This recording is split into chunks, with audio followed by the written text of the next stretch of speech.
Welcome back to Power Director Made Simple.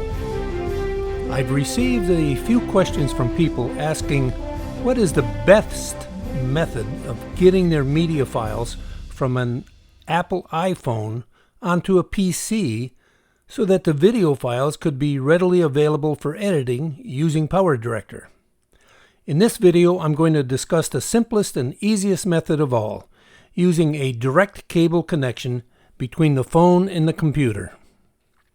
Some iPhone users utilize iCloud services, others are using iTunes services, and some are even using different methods such as the newer Phone Link in Windows 10 and 11, designed for either Android or iPhones, depending upon whether your computer has Bluetooth capability or not.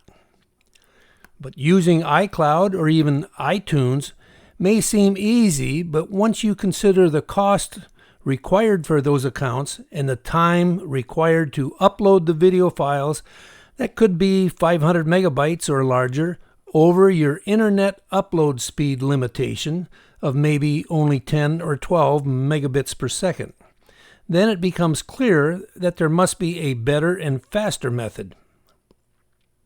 There's yet another method or two of getting these media files onto your computer, and that is via email or SMS messaging services. Just send the video file to yourself, open the email or SMS message received on your computer, and save the attached file. While that may sound very easy, most email servers have a finite limit of file size, as does messaging. You may find out that your video files exceed those limits. Plus, the internet speed limitation on uploads still comes into play, which would make this a slow choice. We'll start first by recognizing that nearly all computer cases, desktops and laptops alike, will have a Type A USB port on them. Some newer ones may also have a Type C port, but either type of port will accomplish the same thing. In looking at the port connection on the phone itself, the first issue that comes up concerns which model of iPhone are you using. The newest iPhone 15 uses a standard Type-C USB connector, whereas previous versions used a Lightning connector.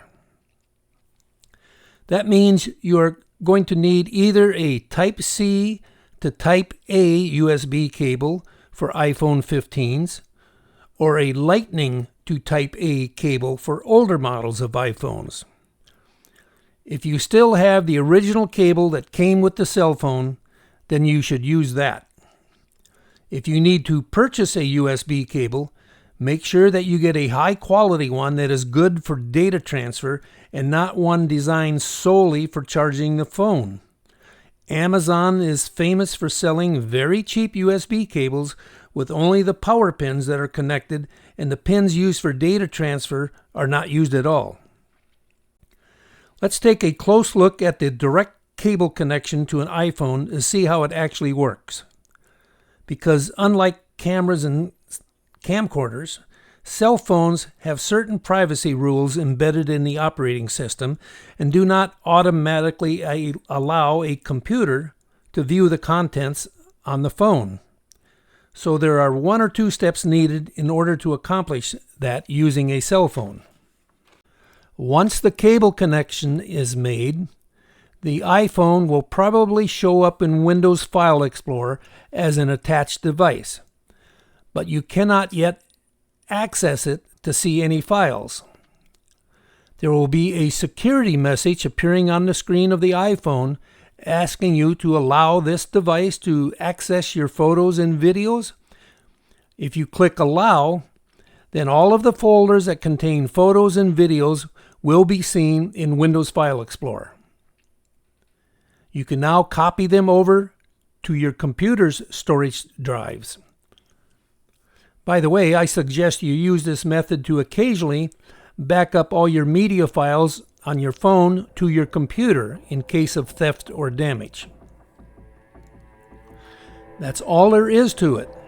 There are no charges for any Apple services in order to accomplish this, and there is no delay or time lost in uploading files from the iPhone and then downloading them back onto the computer. In the next video, I'm going to show you how to accomplish the same thing using an Android phone. As the saying goes, it's the same, only different. In the meantime, if you have any questions or comments, leave them below, and make sure to hit that subscribe button. Thanks for watching.